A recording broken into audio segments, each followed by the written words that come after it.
Hello, kamusta tayong lahat?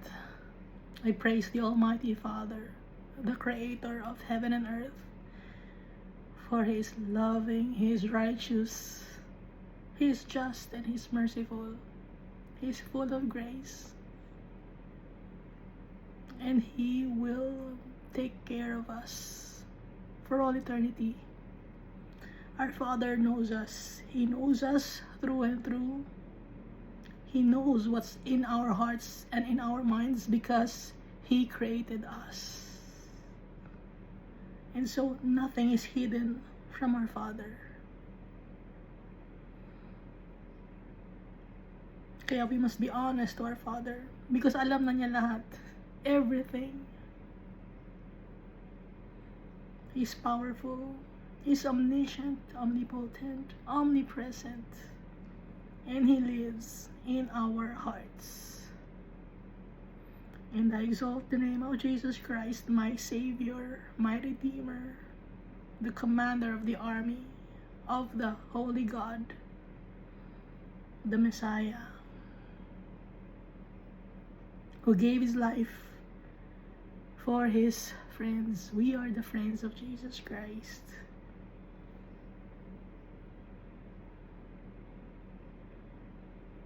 There's nothing greater than to give your life to your friends. Sabi ni Jesus, diba? There's nothing greater than to give your life to your friends.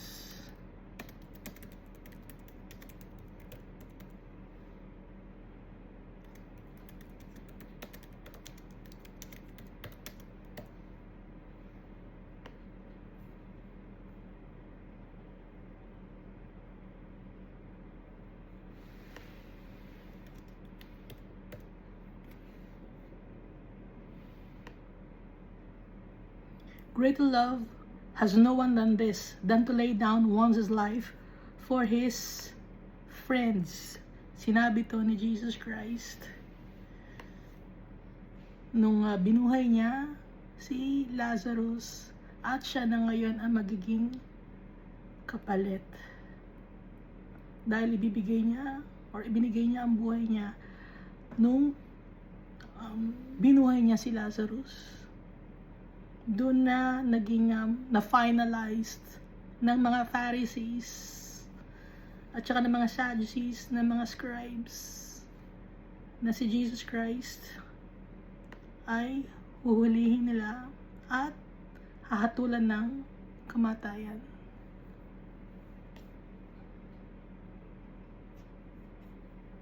Kaya nag-promise na din si Jesus dito sa John chapter 15 na ipapadala niya ang Holy Spirit.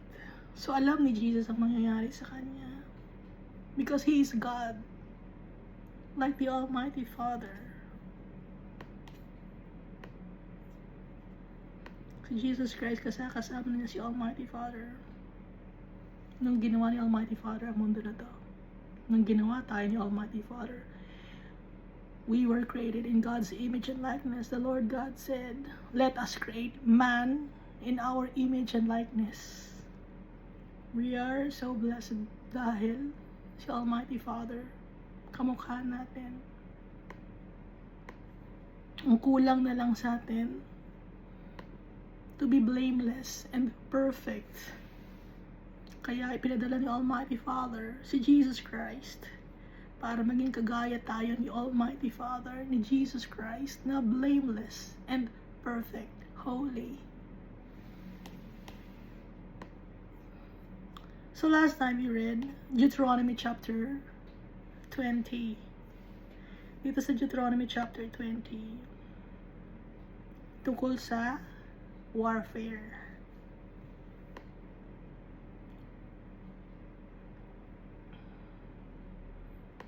Pero ngayon, sino ang ating kalaban? Ang kalaban natin ngayon, it's not flesh and blood, but against the principalities, against powers, against the rulers of the darkness of this age, against spiritual hosts of wickedness in the heavenly places. Yun ang kalaban natin, hindi ang tao. And so we must not be afraid of the principalities or against the darkness, because the Lord God Almighty is with us. We should never be afraid, nor tremble, nor be terrified, because our Father is protecting us. He's fighting for us against the enemies. Si Jesus Christ, siya nag-strengthen sa atin. At si Jesus Christ din ang mediator. Siya ang high priest. High priest in the order of Melchizedek. Great high priest. Wala nang ibang mediator. Wala tayong ibang lalapitan. Si Jesus Christ. Ang mga tao hindi natin mapagkakatiwalaan. Sino mapagkakatiwalaan natin? Si Jesus Christ. Si Almighty Father.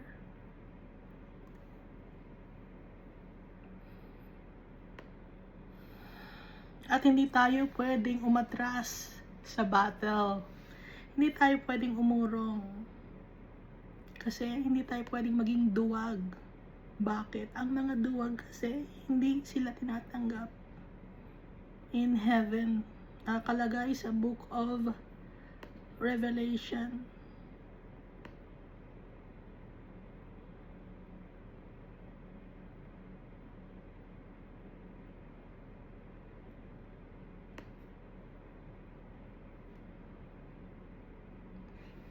Hindi tayo dapat panghinaan ng loob. Dahil yung tatay natin, matapang. Si Jesus Christ, matapang. Kaya tayo din. Dahil sa atin, ang Holy Spirit.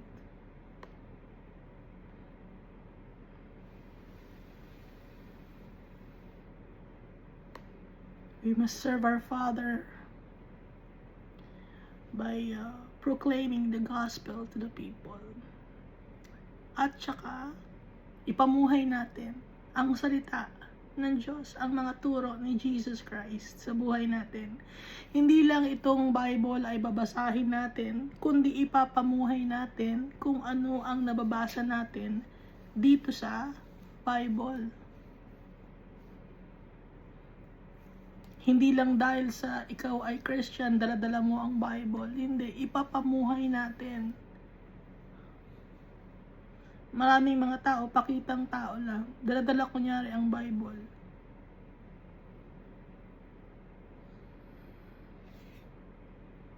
Pero mga hypocrites,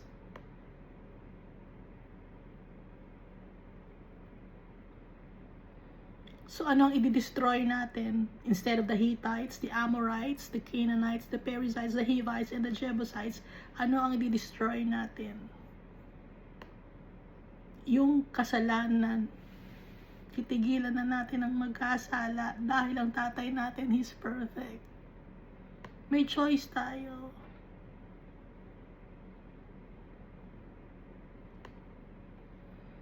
Gusto ni Almighty Father tayong makasama. That's why He sent Jesus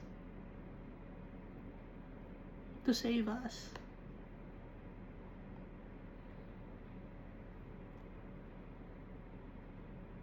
Very selfless si Jesus Christ. Pati na rin si Almighty Father. So dapat tayo ganun din. Dahil tatay natin mabait. He's good. Righteous. Merciful.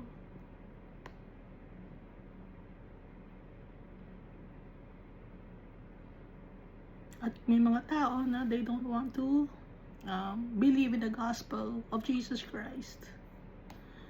Wala na tayong responsibility doon dahil shinare na natin sa isa sa mga tao. Pero hindi natin sila dapat awayin.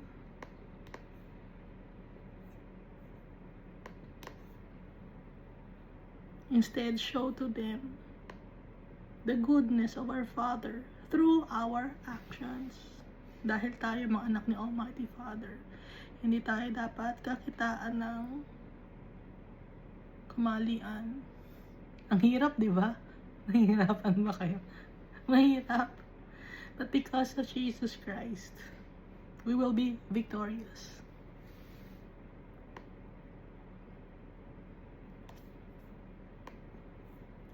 Dito tayo sa Deuteronomy chapter 21. If anyone is found slain, lying in the field in the land which the Lord your God is giving you to possess, and it is not known who killed him, dito sa Deuteronomy chapter 1, merong tao na nandun sa isang lugar na siya ay pinatay, no? Pero hindi alam kung sino ang pumatay sa kanya. Nandun siya sa lugar kung saan ibinigay, yung lugar na ibinigay ni Almighty Father. Pero nandun siya. Pero hindi alam kung sino ang pumatay. Verse 2, ano ang gagawin? Then your elders, your judges, shall go out and measure the distance from the slain man to the surrounding cities. Susukatin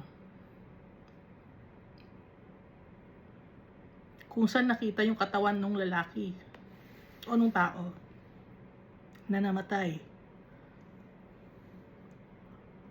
Kung gaano siya kalayo sa surrounding cities or vicinity. Verse 3, no? Yung elders at judges ang magsusukat nun. Verse 3, and it shall be that the elders of the city nearest to the slain man will take a heifer which has not been worked and which has not pulled with a yoke. Ano ba yung heifer? Ito ay isang cow na babae, na batang cow na babae, a young female cow that has not born a calf.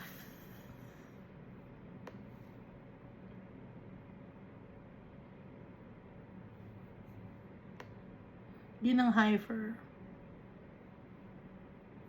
Ibig sabihin, pure.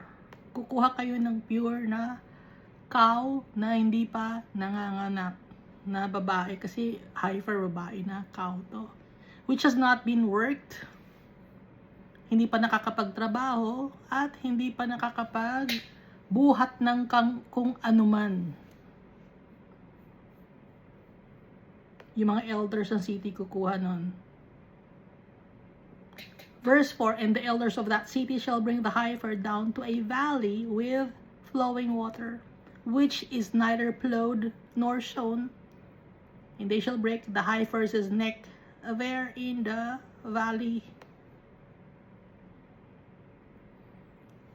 Pupunta sa valley. Alam niyo yung valley, di ba, pababa yung valley eh. Tas usually may tubig na dumadaan doon sa valley.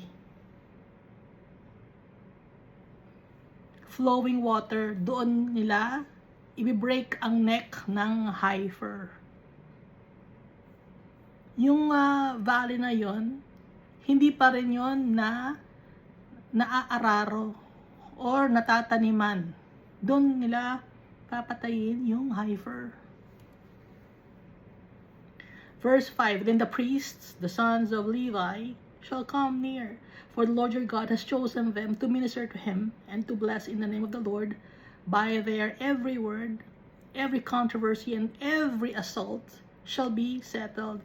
Kasi yung mga priests na galing sa lineage ni Levi, sila ang inassign ni Almighty Father na makiki-minister or makiki-mediate sa mga tao, lahi ni Levi, mga priests. Ngayon, sino ang priest natin? Si Jesus Christ, siya ang ating mediator.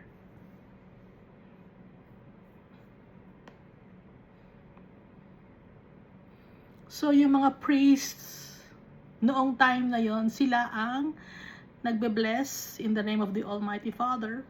At saka yung mga controversies at kung ano-anong mga pangyayari sa society nung time na yon, ang nag-decide ay mga priests, no? Priests of the Almighty Father. Verse 6, and all the elders of that city nearest to the slain man shall wash their hands over the heifer whose neck was broken in the valley. Yung mga elders ng mga nakatira sa city na yon, kung saan malapit na pinatay yung lalaki, maghuhugas ngayon sila ng kamay doon sa valley kung saan na-break ang neck ng heifer.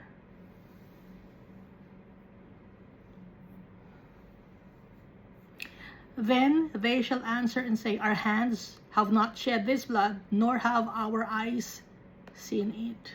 Meron ba kayong alam na isang tao na naghugas ng kanyang kamay para sabing wala siyang kasalanan? Yun ay si Pontius Pilate, di ba? Dito sa Matthew chapter 27, verse 24 to 25. When Pilate saw that he could not prevail at all, but rather that a tumult was rising, he took water and washed his hands before the multitude, saying, I am innocent of the blood of this just person. To Jesus Christ, no? Sinasabi niya innocent daw siya, sabi ni Pontius Pilate. You see to it. Then all the people answered and said, his blood be on us and on our children. Sabi ng mga Israelites na gustong, or ng mga Pharisees and scribes and Sadducees na gusto nila na maipako si Jesus Christ. Pero, si Pilate ba nakagawa ba siya ng kasalanan? Sa tingin ninyo? Hindi na sasagot. Nakagawa si Pilate ng kasalanan. Kasi, ano siya? Bystander. Alam niya na hindi ko nakagawa ng kasalanan si Jesus. Hindi niya inapprove na patayin si Jesus. Pero wala rin siyang ginawa para isave si Jesus. So nakatingin lang siya. So kasalanan yon dahil tinotolerate niya yung gawain ng kasamaan. Enable niya yung mga tao.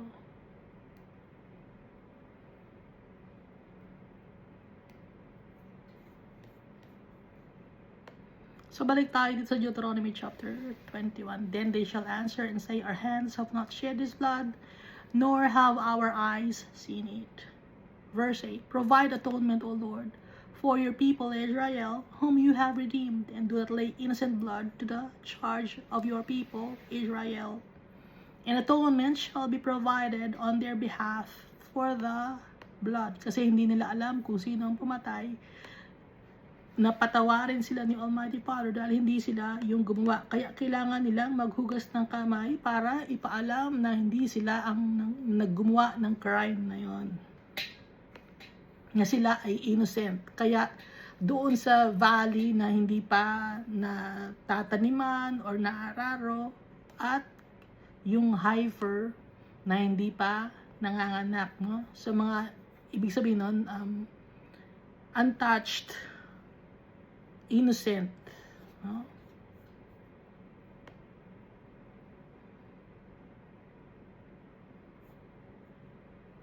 Verse 9, so you shall put away the guilt of innocent blood from among you when you do what is right in the sight of the Lord, para mawala yung guilt ninyo dahil sa namatay ang isang innocent blood, para mawala yung guilt ng mga tao. Ganun ang ginagawa nila dati, no? Ng mga utos to ni Almighty Father noon.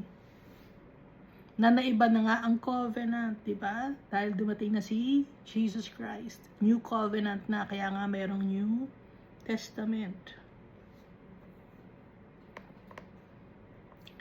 Pero ngayon, meron tayong responsibility sa ating brethren. Kasi dito, no, ayaw na nila na magkaroon ng responsibility na inosente sila sa blood ng tao na namatay. Pero tayo, ngayon, we have responsibility of our brethren.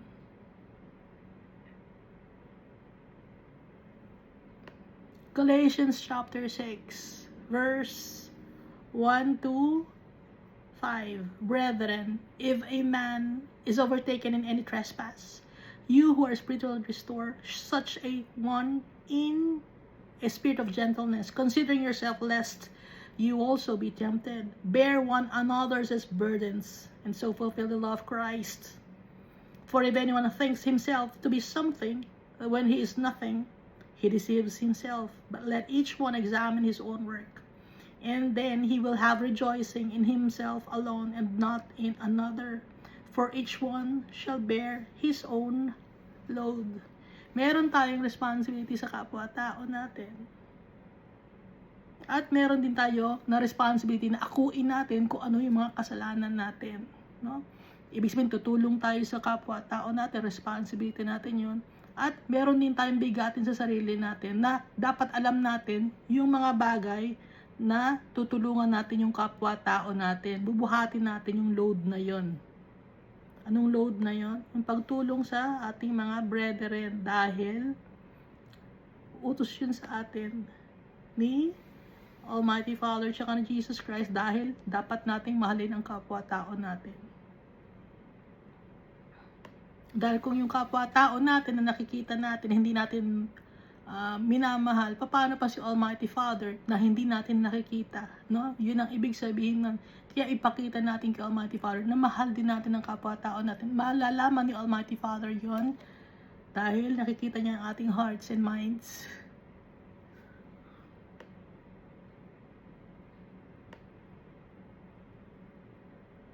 Naintindihan natin? May responsibility tayo sa kapwa-tao natin. At yung mga bagay, meron din tayong responsibility sa atin. Akuin natin yung mga bagay na responsibilidad natin. Buhat-buhat natin yon. Dahil tayo ay iisa tayo.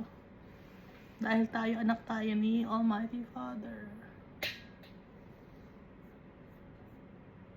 Verse 10. When you go out to war against your enemies, and the Lord your God delivers them into your hand, and you take them captive, and you see among the captives a beautiful woman, and desire her, and would take her for your wife. Ito naman mga female captives naman to. Dahil nga, di ba nung time na yun, meron sila mga sinasakop na lugar, na talagang lugar naman talaga nila yon. Bumalik lang sila, at may tumira ng ibang mga tao. Ngayon, kailangan lang makuha uli yung lupa na yon. Dahil originally, kanila talaga yon. Alam natin yan, di ba? Kasi, kaya lang naman nawala sa kanila dahil 400 years silang nasa Egypt. Pagbalik nila, may mga nakatira ng mga tao. Pero, inheritance talaga nila yon. Yung mga tao na napatira doon, mga informal settlers. Hindi kanila yun. Hindi ni Almighty Father bigay sa kanila yon. Gaya natin dito sa mundo na to, itong mundo na to ay para sa mga anak ni Almighty Father ngayon. Kung ang kadumihan ng mga tao, yung mga nakatira dito, saan sila mapupunta sa eternal damnation? Sino ngayon ang mag-inherit ng mundo na nakalagay sa Bible? Ang mga anak ni Almighty Father. Dahil lilinisin ni Almighty Father ang mundo na to. Saan niya ilalagay yung mga wicked people? Sa eternal damnation. Ganon din, di ba? Same concept. Same ang ibig sabihin, no? Kaya nga may comparison pag kino-compare natin, kapareho. Naintindihan natin. Same essence, same gist.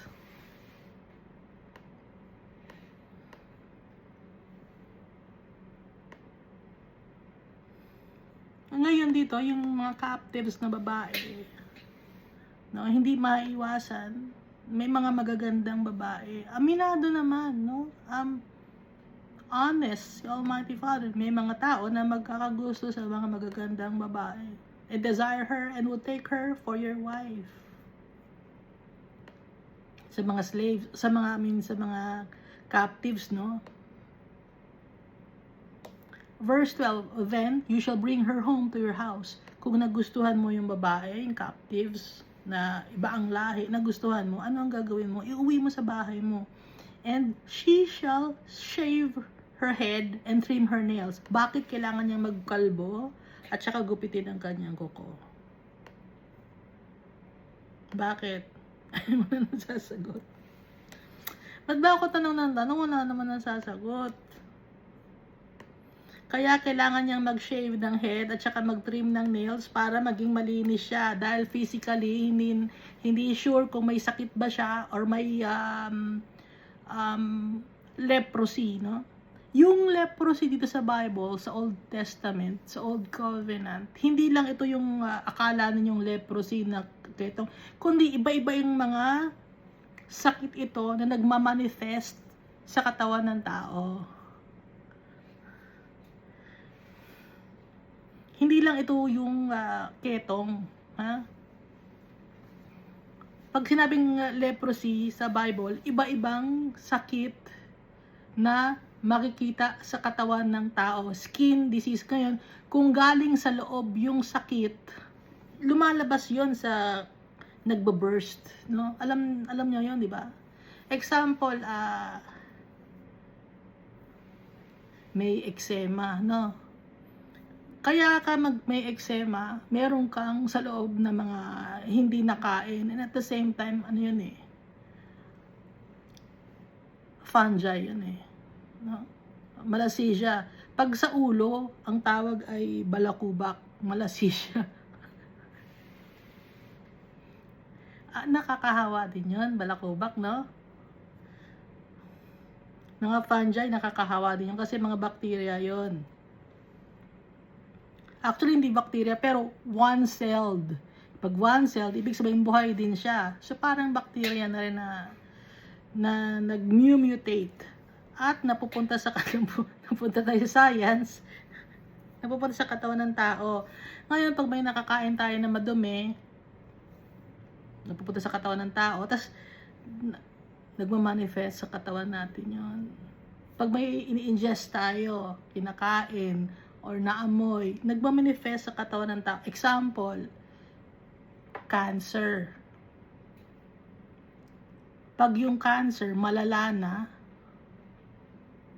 sumasabog na yon, parang pigsa, ganun. Kasi pigsa, ano yun eh, mababaw lang yun, sa skin lang yun. Pero yung mga cancer kasi, pigsa yun ng laman loob. No? Napunta tayo doon. Kasi nga, kadumihan, ayaw ni Almighty Father. Kasi lahat ng mga sakit galing sa kadumihan, lahat sa mga nakikita nating mga o na-encounter natin ng mga bagay na nadidikit tayo. Doon galing lahat sa dumi. May nakakain tayo, ganun. Kaya nga 'di ba sa Old Covenant may mga bawal na pagkain si Almighty Father kasi nga mga bottom feeders yun, tsaka mga kinakainan, mga bulok na, mga bulok na mga animals ang kinakain. Kaya nga ang gusto ni Almighty Father, kawang kakainin natin, tsaka sheep, dahil yun ay mga vegetarian, mga animals. Pero kailangan natin ng protein, kaya kain tayo ng cow, tsaka ng sheep, tsaka ng fish, no?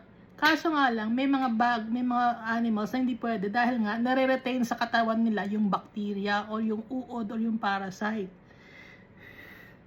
Napunta na tayo. Ngayon yung mga parasite na yun, kinain ng animals, makakain natin. Kailangan lutong-luto. Minsan, di ba, nadidikit sa mga plato, gano'n, hindi tayo sure, ay nadikit yung bacteria sa plato, tapos doon tayo kumain kahit luto yung ulam. Kaya gusto ni Almighty Father, malinis ang kanyang kapaligiran, malinis ang mga tao, para nga, dahil pinapadami ni Almighty Father yung mga tao. Example, no, di ba yung mga animals na may mga alaga kayo, na mga cow, diba inaalagaan ninyo yun? Pati yung pagkain, maselan kayo sa pagkain. Dapat yung mga pagkain ng mga cows, magaganda ang yung pananim. Or yung pag-pork, dapat ang pagkain ng mga baboy ay hindi lang basta-basta, tas ini-injection, inaalagaan niya, diba? Ganun din si Almighty Father, mas lalo na si Almighty Father, dahil tayo, kawangis niya. Kamukha niya tayo. Kaya gusto niya, pinoprotektahan niya tayo. Ayaw niya tayo na magkaroon ng sakit. Ngayon, itong leprosy, mga sakit sa balat ito na galing sa loob ng katawan ng tao na nagbo-burst open sa katawan. Kaya nga, gusto ni Almighty Father na pag may nakuha ang mga tao na mga captives, kung may nagustuhan ng isang lalaki, kailangang i-shave niya yung head ng babae. Ng babae, i-shave niya yung head niya, tsaka the nails niya, kasi may dumi-dumi yun.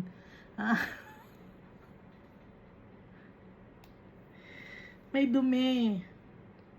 At pag napunta yung dumi sa katawan ng tao, maghahawa-hawa na sila, magkakaroon na ng ng malaking pandemic, gaganon. Kaya kailangan lilinisin niya yung sarili niya. Tsaka tinan mo dito, oh. So verse 13, she shall put off the clothes of her captivity, remain in your house. Tatanggalin niya yung damit niya na suot-suot niya nung siya ay kinuha. Bakit? Kasi may tendency na nakadikit sa damit yung mga bakterya, yung dumi, no? Yung mga uod, mga parasite, nakadikit. Kasi iba yung kanilang way of life, iba yung kanilang nakagawian ng mga babae dito, ng mga captives, kasi nga ibang lahi sila. Kaya kailangan malinis. Ngayon, yung leprosy, hindi ito yung ketong, kundi ito ay skin disease na galing sa loob ng katawan ng tao, no? Na hindi talaga siya leprosy, kundi sa Hebrew word ang tawag ay charaat. So iba-ibang mga sakit yon. Kaya yung babae kailangan kalbuhin niya yung sarili niya para makita kung may sugat ba siya, makita kung anong merong sa katawan niya. Gugupitin niya yung kuko niya dahil baka yung dumi, yung mga dumi ng mga uod na sa kuko niya, ganon, no? Kasi si Almighty Father, malinis. Hindi lang siya holy, gusto niya in order. Verse 13, no? She shall put off the clothes of her captivity dahil madumi yung kanyang damit. Nakalagay din ito sa Leviticus. Marami ritong sa law sa Leviticus na utos si Almighty Father. No? Halimbawa, yung skin, baka may scale. Ano ba yung scale? Tagalog. Palikpik. Kaliskis. Yung nagkakaliskis ang skin. Bakit nagkakaliskis ang skin? Kailangan malaman. I-check ngayon ng priest kung bakit nagkakaliskis. Kung malinis ba yon. Tapos dito merong mga basahin na niyo. Sa Leviticus chapter 13, no? Kung may sugat na sariwa na hindi gumagaling. Kaya nga dito sa Deuteronomy chapter 21 verse 12, kailangan na i-shave niya yung kanyang head. Baka may sugat kasi siya, no? Kailangan malinis siya. Tapos, pati yung damit niya, tatanggalin niya. Remain in your house and mourn her father and mother a full month. So 1 month siya dapat na naka-quarantine para ma-check kung talagang kung magkakasakit siya, kung may mga lumalabas sa katawan niya, and at the same time magmo-mourn siya sa father and mother niya. After that, you may go into her. Pwede mo na siyang maging asawa and be her husband, and she shall be your wife. Yon ang utos ni Almighty Father. And it shall be, if you have no delight in her, kung hindi ka natuwa sa kanya, then you shall set her free. Pakakawalan mo siya kung hindi ka natuwa dun sa babae. May iba-ibang mga reasons kung bakit hindi matuwa. Baka masungit, gano'n. Yung babae, hindi ka natuwa. Ganon. But you certainly shall not sell her for money. Hindi mo pwedeng ibenta yung captive na babae na tinabihan mo. You shall not treat her brutally because you have humbled her. Bakit nasabing you have humbled her? Kasi tinabihan mo siya. Wala na siyang may pagmamalaki sa'yo. You have humbled her. Kaya hindi mo siya dapat ibenta, hindi mo siya dapat maltratuhin. Yun ang utos ni Almighty Father sa mga captives na babae na dapat ay irespeto din, no? Dahil you have humbled her.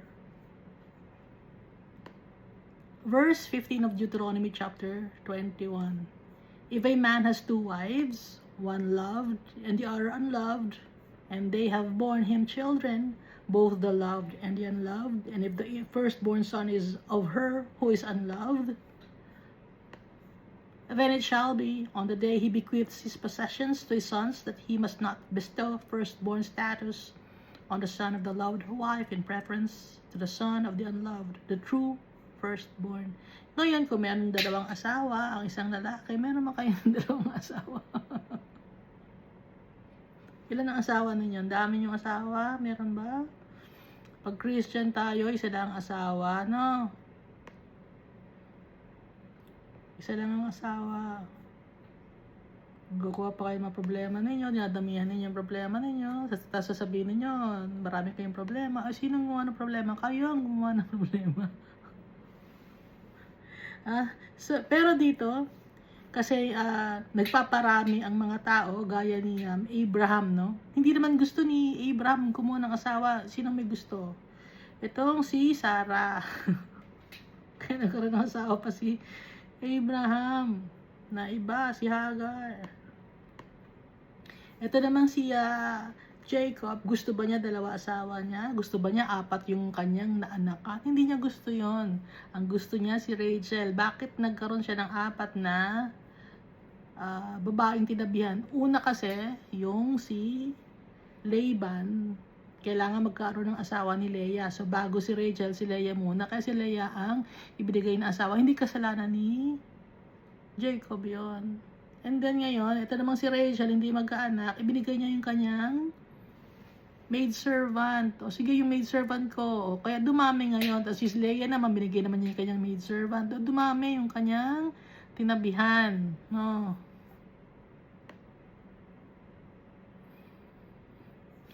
Pero dito, sabi dito, dalawa. Ngayon, merong anak na, meron siyang anak na firstborn sa babaeng hindi niya mahal. At meron siyang anak sa babaeng mahal niya na pangalawang mas matanda yung anak niya sa hindi niya mahal na babae. Hindi pwede na kahit na dahil sa mahal mo yung babae, ang magiging firstborn ay yung hindi panganay. Dapat ang magiging panganay pa rin yung original na panganay, kahit hindi mo mahal yung babae. Ito ang ibig sabihin nito. If a man has two wives, one loved and the other unloved, and they have borne him children, both the loved and the unloved, and if the firstborn son is of her who is unloved, then it shall be on the day he bequeaths his possessions to his sons, that he must not bestow firstborn status on the son of the loved wife, in preference to the son of the unloved, the true firstborn. Hindi pwede yon na gagawin mong firstborn yung isang anak mo dahil mahal mo yung babae, kundi magiging firstborn dapat kung sino yung talagang firstborn, kahit hindi mo mahal yung babae. Yun ang ibig sabihin dito, no? Kasi dalawang asawa mo eh. Di kung isa lang, di wala kang problema.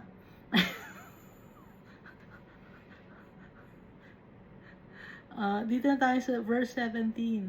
But he shall acknowledge the son of the unloved wife as the firstborn by giving him a double portion of all that he has. For he is the beginning of his strength. Sabi ni Almighty Father. And the right of the firstborn is his. So si Almighty Father, he is just. He is merciful.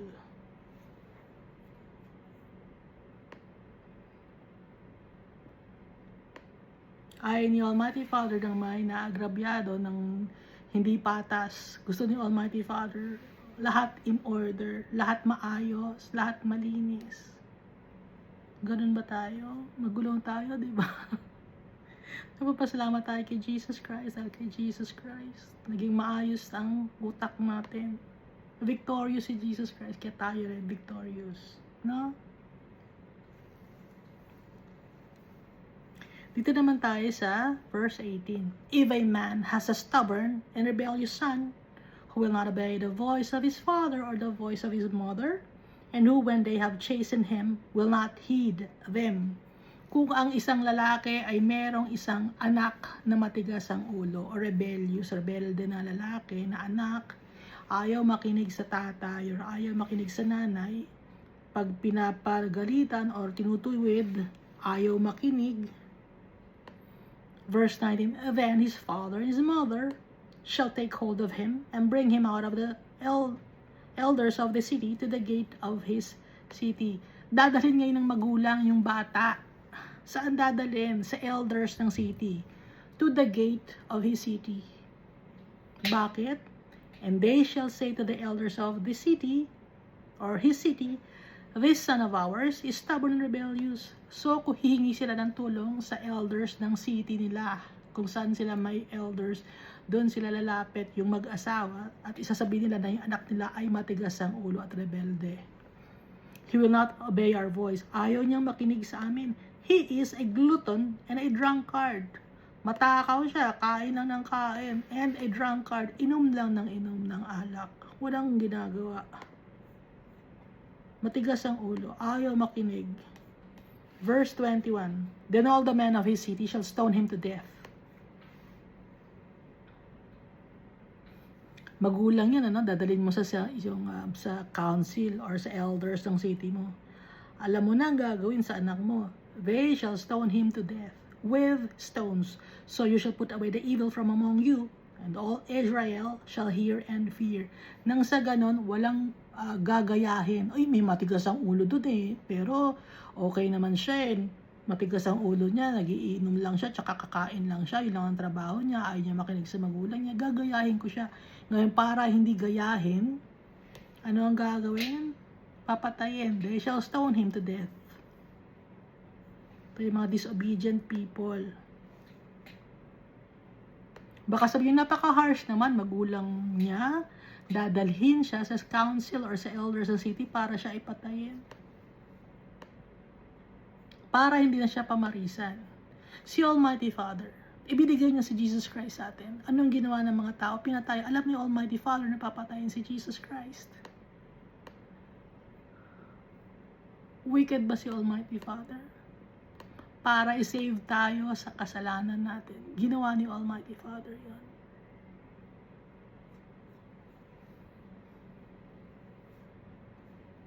Kahit mabait si Jesus Christ, hindi siya stubborn.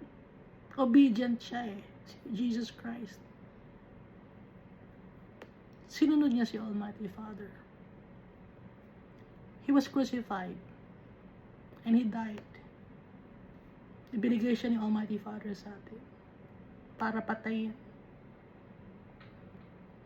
Para maging sacrificial lamb. Nang sa ganon, hindi na tayo mamamatay. Kaya ginawa ni Almighty Father. Ginawa na ni Jesus Christ once and for all. And so, death has no sting anymore because of Jesus Christ. Napagtagumpayan ni Jesus Christ ang mundo na to. Hindi siya nagkasala. Never. Nung nandito siya sa mundo na to. Hindi siya na-tempt. Obedient siya kay Almighty Father. Si Jesus Christ ang gagayahin natin. Kaya ibigay ni Almighty Father si Jesus Christ sa atin.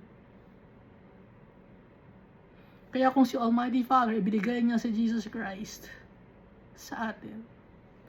Tayo, ano ang gagawin natin? I-enable ba natin ang mga wickedness sa mundo na to?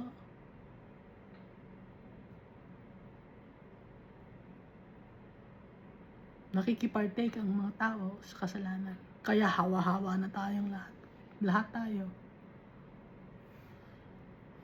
Kaya ang society natin magulo. Huwag na tayong manisi ng ibang, hindi kasi sila eh. Sinisisi pa ibang mga tao. Tayo na mismo. Nakikisali tayo sa kaguluhan. Nakikisali tayo sa kasalanan.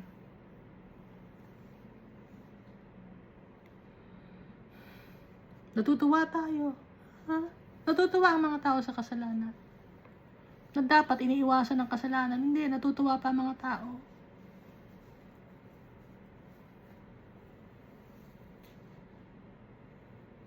Hindi natututo ang tao.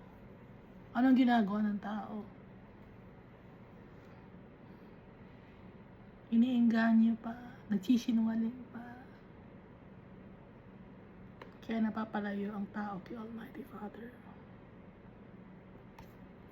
Verse 22.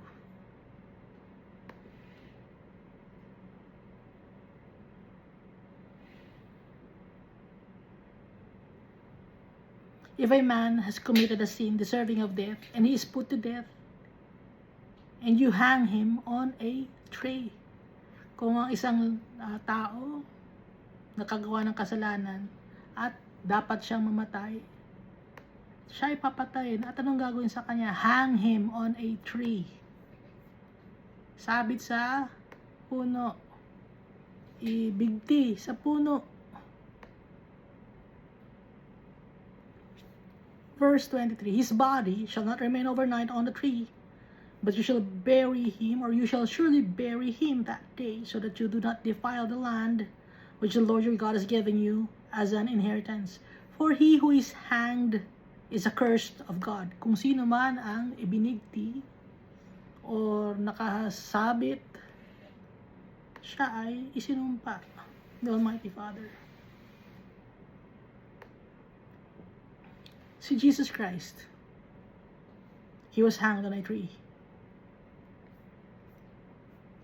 Nakalagay ito sa Acts chapter 5 verse 30. The God of our fathers raised up Jesus, whom you killed by hanging him on a tree.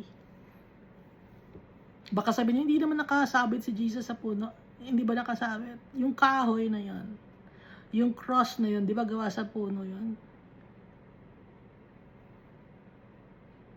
Sinabit natin sa puno si Jesus Christ.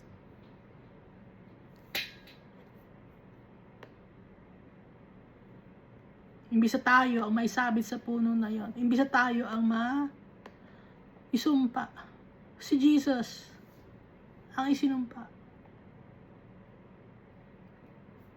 Galatians chapter 3 verse 13, Christ has redeemed us from the curse of the law, having become a curse for us. For it is written, cursed is everyone who is hanged on a tree. Nakalagay sa Acts chapter 5 verse 30, Galatians chapter 3 verse 13.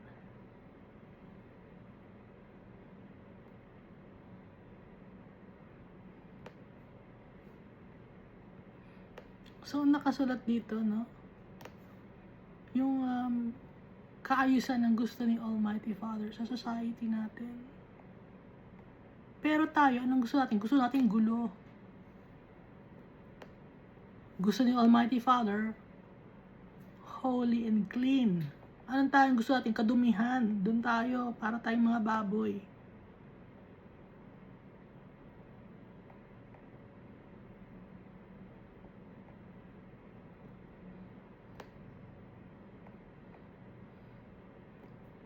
At saka nakikipartake pa tayo sa kasalanan, ini-enjoy pa natin ang kasalanan, imbis na pagsabihan ang mga nagkakasala. Walang mapagsabihan dahil lahat gumagawa ng kasalanan. Walang mapili. Lahat kasi tayo. So dahil doon, dapat tayo na patayin. Pero hindi na magagawa yun. Dahil sinakop na lahat ni Jesus Christ yung kasalanan natin. Si Jesus Christ na lahat-lahat. Kaya itinaas ni Almighty Father ang name ni Jesus Christ above all names.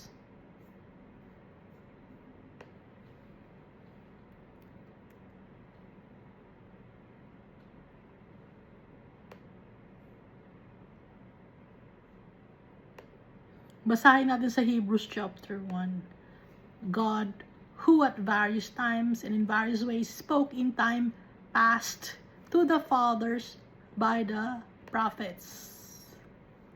Nakikipag-usap si Almighty Father. Iba-ibang oras, iba-ibang paraan ang pakikipag-usap ni Almighty Father sa mga nauna na sa atin ng mga tao sa pamamagitan ng mga prophets ni Almighty Father na pinadala niya, di ba?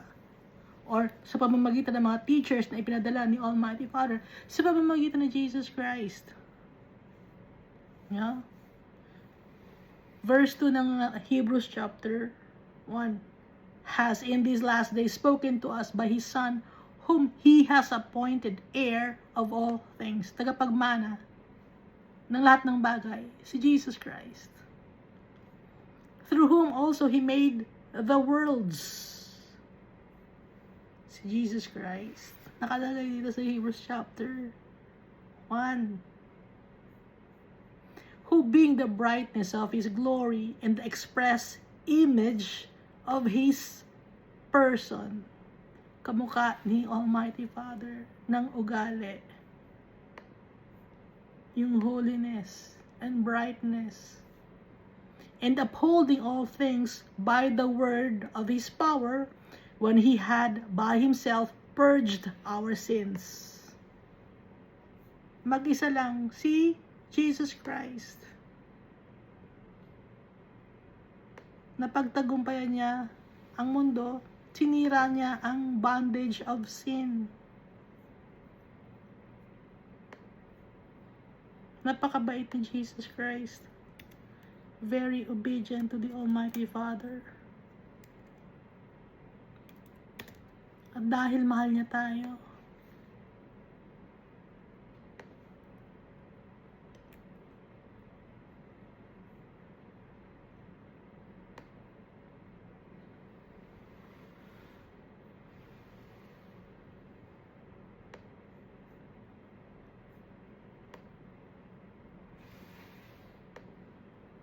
nilinis ni Jesus Christ ang ating mga kasalanan.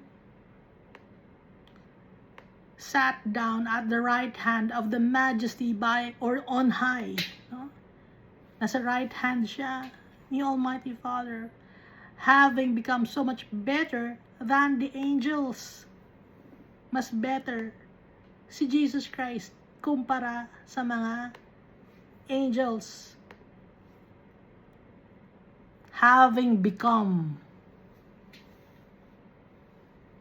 naging mas better pa siya sa mga angels. As He has by inheritance obtained a more excellent name than they. Mas nagkaroon siya ng magandang pangalan by inheritance. Nakuha niya yon ni Jesus Christ. Ibinigay sa kanya ni Almighty Father yung magandang pangalan. He has by inheritance obtained a more excellent name than the angels. For to which of the angels did He ever say? Sino bang mga angels sinabi niya na, you are my son? May sinabihan ba si Almighty Father na you are my son? Wala, di ba? For to which of the angels did He ever say, you are my son, today I have begotten you? May sinabihan ba si Almighty Father? Wala. Si Jesus Christ na nga sinabihan niya. No? Ito ang ibig sabihin nito. And again, I will be to Him a father, and He shall be to me a son. Ako ang magiging tatay niya, at siya ang aking anak. Verse 6 ng Hebrews chapter 1. But when He again brings the firstborn into the world, He says, let all the angels of God worship Him. Sino ang inutusan ni Almighty Father na sambahin ng mga angels? Si Jesus Christ.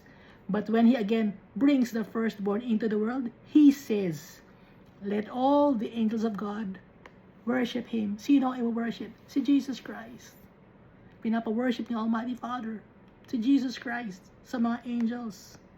And so we will also worship Jesus Christ. Verse 7 of Hebrews chapter 1.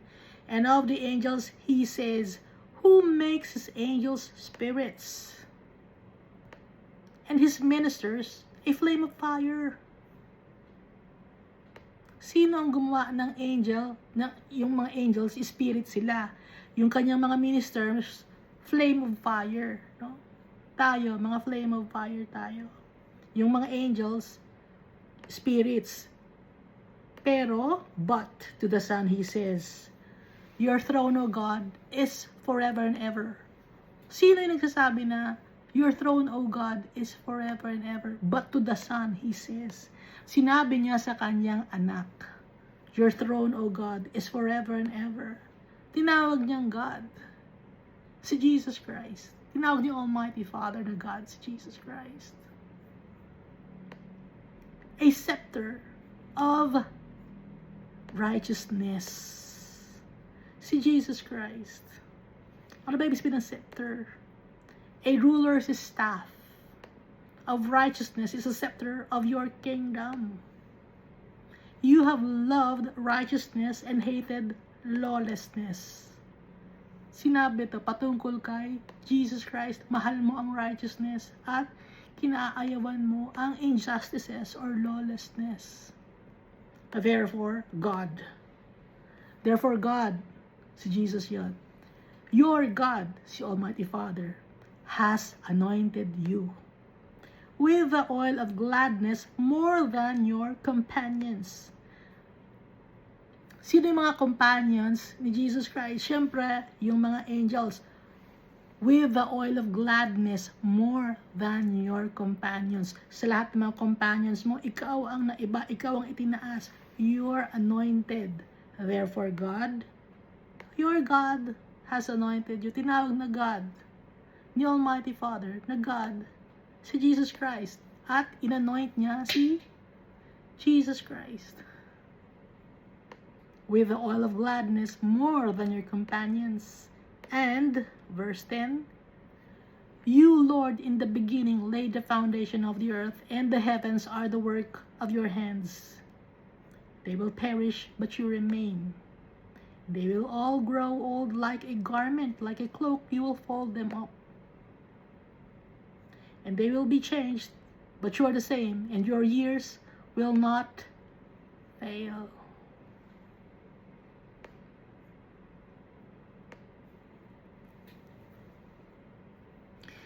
Ang binabanggit naman dito sa verse 10 up to 12, si Almighty Father ito. You, Lord. Magkausap sila ni Almighty Father. In the beginning, ikaw ang nag-lay ng foundations of the earth, and the heavens are the work of your hands. Si Almighty Father, yun pinatutungkulan dito. They will perish, but you remain. Pinupuri ni Jesus Christ, si Almighty Father. And they will all grow old like a garment, like a cloak. You will fold them up. And they will be changed, but you are the same. And your years will not fail. Verse 13.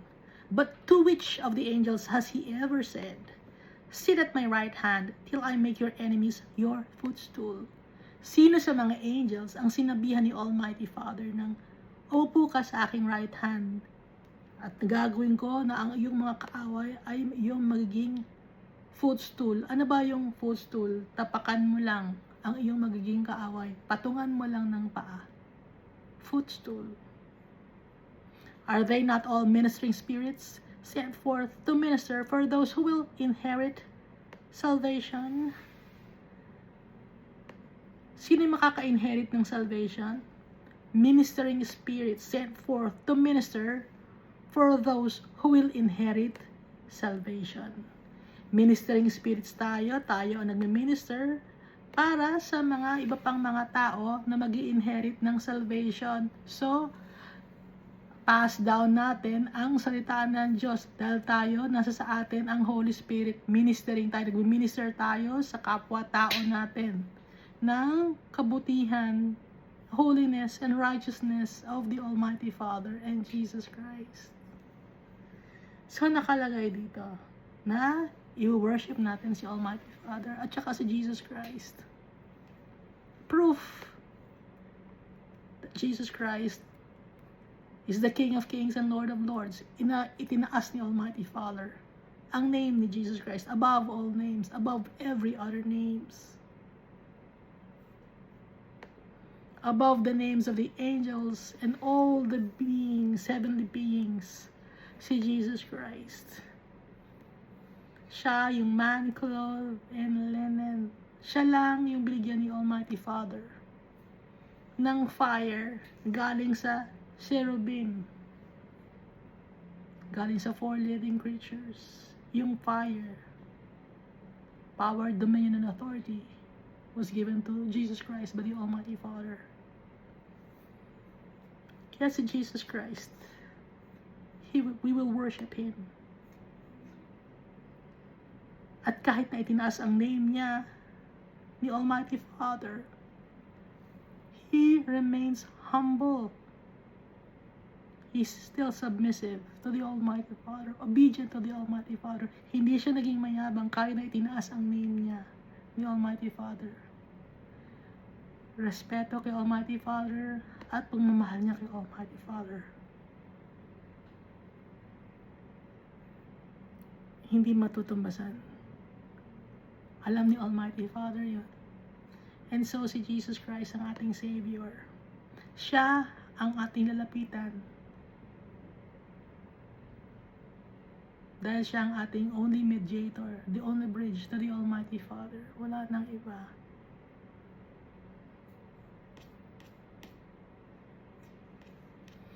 Kaya lahat ng mga law na binigay dito ni Almighty Father tungkol sa kalinisan, tungkol sa kaayusan, lahat na kay Jesus.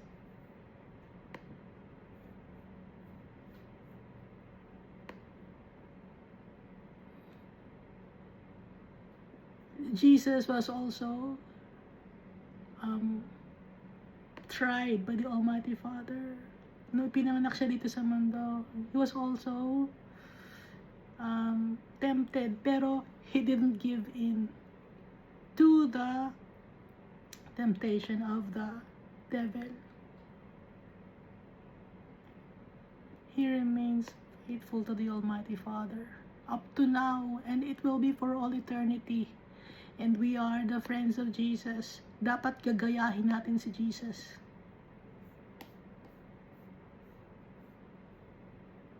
Because Jesus Christ is holy, just like our Father. And someday makakasama natin ating tatay, Jesus Christ.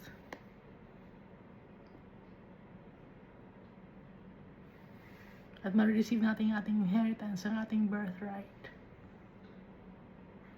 Thank you, and God loves us all so much.